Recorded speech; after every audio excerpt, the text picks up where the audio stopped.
Welcome to this video on diffusion, active transport and osmosis. So let's start with the definition, shall we? The definition for diffusion: the movement of a substance from a high concentration to a low concentration.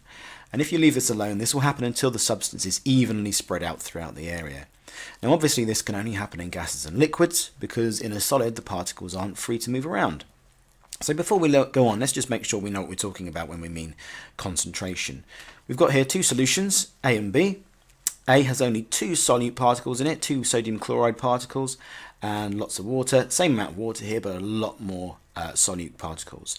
So we say in A, we have a low sodium chloride concentration. And if the sodium chloride concentration is low, then it's more watery, it's more dilute.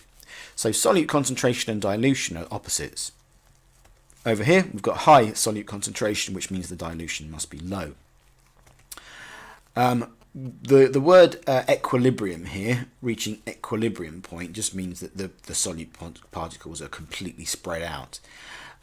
So let's have a look at where this process takes place. We've got an alveolus here, single alveolus, an air sac, the plural is alveoli. Now, blood coming in from here is going to be, it's just been around the body, so it's dropped off all of its oxygen. It's going to be a very low oxygen concentration. What's the oxygen concentration like in here, in this air sac? Well, you've been breathing, you've been ventilating, you've been refreshing, constantly refreshing this air in here as you breathe in and out. So we've got a high concentration of oxygen in here, low oxygen concentration in here, so oxygen will move by diffusion into your blood. It's a passive process, it just happens, it doesn't take any energy. Conversely, you've got CO2 concentration. Our blood's been around our body producing, all of our cells have been doing respiration, producing carbon dioxide, so there's high CO2 concentration here in this arteriole. Low CO2 concentration here. Any CO2 that goes in gets ventilated, it gets pushed out, and we refresh it with new air. So we've got high CO2 concentration here, low CO2 concentration here. So the natural movement, the natural diffusion through this thin membrane here, this thin wall, is into the alveolus.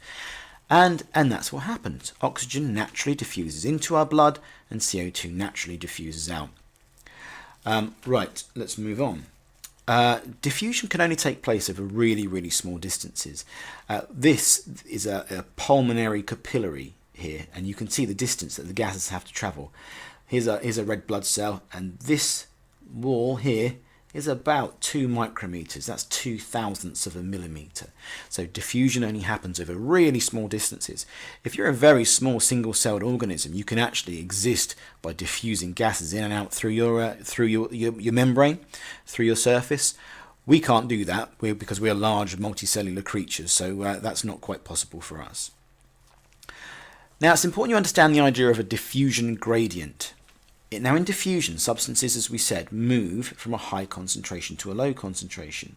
So substances are moving down this concentration, and this concentration gradient has to exist for diffusion to take place. So we could have, we've got high CO2 concentration here. This is the blood that's just been around our body. Low CO2 concentration here. This is the inside of an alveolus. And carbon dioxide will move down this diffusion gradient. And the bigger the difference between here and here, the higher the diffusion gradient, the faster diffusion will take place. Okay, this is an example of active transport. Now, active transport is when you move against a diffusion gradient. This is the other way.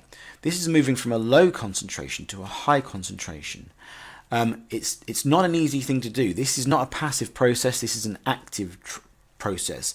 So in root hair cells, for example, the plant actively has to pump mineral ions from the dilute, low concentration water into the plant itself. So active transport is going against a concentration gradient, and it takes a lot of energy. Let's finish up by talking about osmosis. Now, osmosis is the net movement of water from a dilute to a less dilute solution. It's kind of like the diffusion of water. So let's have a look. Okay, so here we've got a beaker and we've got a selectively permeable membrane or a semi-permeable membrane. Now, permeable means it'll let things go through it. Semi-permeable or selectively permeable means it'll only let certain things go through it. Big things like starches and proteins won't go through this. Little things like water and maybe glucose will go through it. So we've got this semi-permeable membrane and we've got pure water. Now that is as dilute as you can get. That is our more dilute. And then we've got a fairly dilute solution. There's some solutes in here. More dilute, less dilute. And osmosis is the movement of water from a more dilute to a less dilute. It's the net movement of water. So by net, I mean water is going in both directions, but it depends which arrow is bigger. Kind of like your bank account. If you've got more money coming in than you've got going out, then overall you've got a net movement in. If you're spending more than you're earning, then overall you've got a net movement out. Same thing. So water goes both ways. So we can guess, we can predict what's going to happen here. Our water is going to have a net movement from dilute to less dilute. And off it goes. And we reach an equilibrium point. And the equilibrium point is reached when there is no net movement of water. The arrows are the same. Water is moving as quickly this way as it is this way. So it's still going. It might look to us that it's stopped, but it hasn't. It's still moving.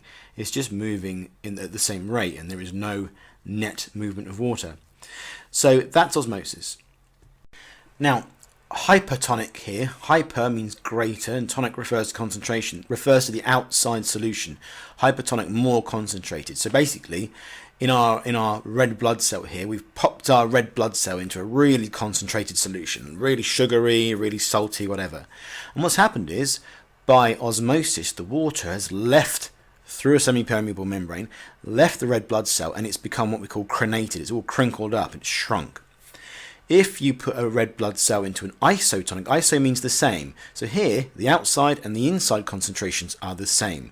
That means equal net movement of water in and out, so no net movement at all, and the red blood cell functions quite happily, doing its job, carrying oxygen and carbon dioxide around the body.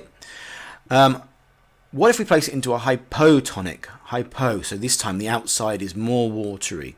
Well, diffusion is the more movement of water from more watery to less watery, so water moves into the red blood cell. The red blood cell swells up and it bursts.